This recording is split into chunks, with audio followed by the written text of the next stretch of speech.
Once upon a time in a beautiful country, Tortoise and Pigeon were great friends. One day Tortoise came to Pigeon and said, "Pigeon, I have fallen in love with a charming maiden named Nyanribo. She lives a good distance from here, but I am going to visit her tomorrow, and I would like you to accompany me." "With pleasure," agreed Pigeon, and early next morning they set out.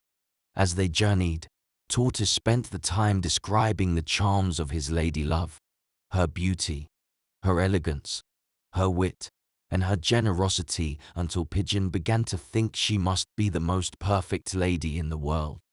"Of course she is," said Tortoise. "That is why I love her. You will see how pleased she is to see me today. But it is a pity she lives in such a remote place."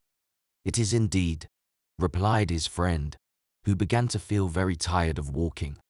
Soon afterwards they came to a country that was very rough and stony. "Alas," said Tortoise, "it will take me at least 2 days to walk across this stony ground. Will you not fly with me on your back until we reach a better country for walking?" Pigeon kindly agreed to carry his friend, and flew with him for a considerable distance, until they saw smooth fields beneath them. "Now you can walk again," said Pigeon, flying down to the ground. They had not gone far when they came to a wide river. "Now," cried Tortoise, "how in the world are we to cross this river, unless you carry me again?" Without waiting for the Pigeon's reply, he climbed onto his back. "I am very tired," murmured Pigeon, but Tortoise pretended not to hear and climbed onto his back. Pigeon flew across the wide river and came down to earth on the other side. But Tortoise refused to dismount. "You carry me so awkwardly," he said, "that I have terrible cramps and could not possibly walk. You will have to fly the rest of the way." So poor Pigeon carried him all the way to Nyanribo's house. Now the house consisted of 2 rooms, and Tortoise left Pigeon in the outer room while he entered the inner room to see his lady love. He found Nyanribo waiting with a splendid banquet spread ready. She had prepared so many good things to eat and drink that there was enough for a large family. "Where is your friend Pigeon?" asked Nyanribo. "Oh," said Tortoise, "my friend is a funny bird. He is so shy that if you speak to him he will die of fright, and he wishes to remain in the outer room until it is time to depart. Now let us enjoy the dinner you have prepared." They began to eat, while poor Pigeon waited hungry and thirsty in the other room. When he had nearly finished all that was on the table, Tortoise said, "I can see you are a good cook, and I love you very much. Will you be my wife?" "Yes," said Nyanribo. "If I did not mean to be your wife, I should not have taken so much trouble preparing a feast for you. But I am worried about your friend Pigeon. What will he have to eat?" "That my bird friend is very strange, I told you," replied Tortoise. "He never eats when he is away from home, and the only thing he will not refuse is a bowl of water."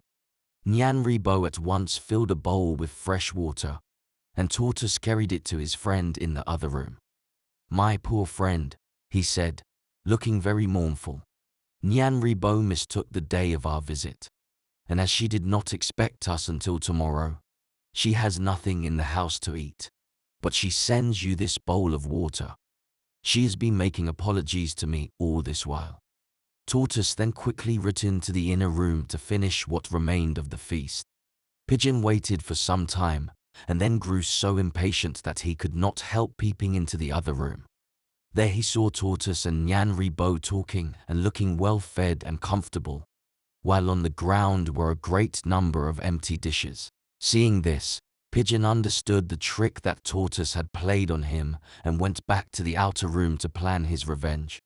At last, Tortoise came to him and said that it was time to depart. They traveled slowly homeward until they reached the wide river. "You will carry me, dear Pigeon, will you not?" said Tortoise, who had eaten so much that he could hardly walk at all. "Certainly, dear Tortoise," replied Pigeon, "but I do not wish you to have cramp again, so I will hold one of your feet in my beak instead of carrying you on my back." When they were halfway across the river, Pigeon dropped Tortoise into the water and flew away. When he had flown for some time, he saw in the field below him a dead horse, and quickly thought of another trick to play Tortoise if he managed to escape from the river. He went to a man who lived nearby and asked him to cut off the horse's head, which he then arranged on the ground, and, flying up into a tree, he prepared to watch what might happen.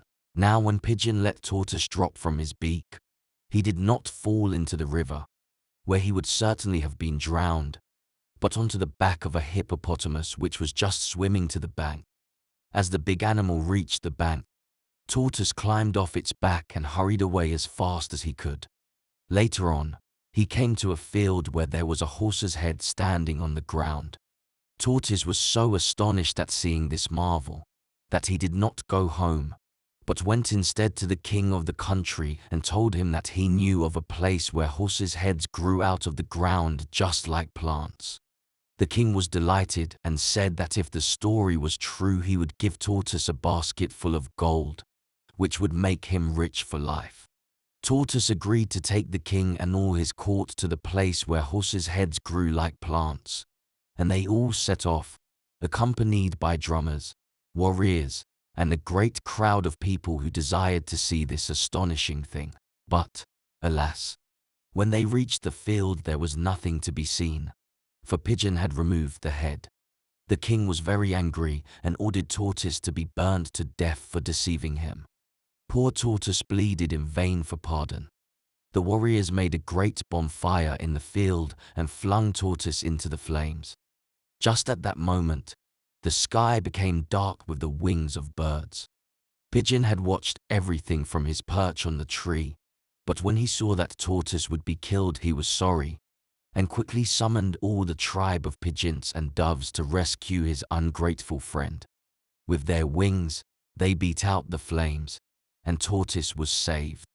Then Pigeon related the whole story to the king and explained how he had played a trick on Tortoise with the horse's head. At this, the king forgave Tortoise and allowed the two friends to continue their journey together. But Tortoise was overcome with shame at the thought of Pigeon's goodness after he had been so meanly treated. "Let us return at once to Nyan Ribo's house," he said, "and I will order her to make an even more excellent feast, and you shall eat it all yourself." "I will gladly come back with you," replied Pigeon, "but it would be no pleasure to me to eat the feast alone. True friends find the best enjoyment in sharing their good fortune." "You are right," replied Tortoise, "and I am sure that when you go wooing, you will not treat your friends as badly as I have treated you. Don't forget to like and subscribe.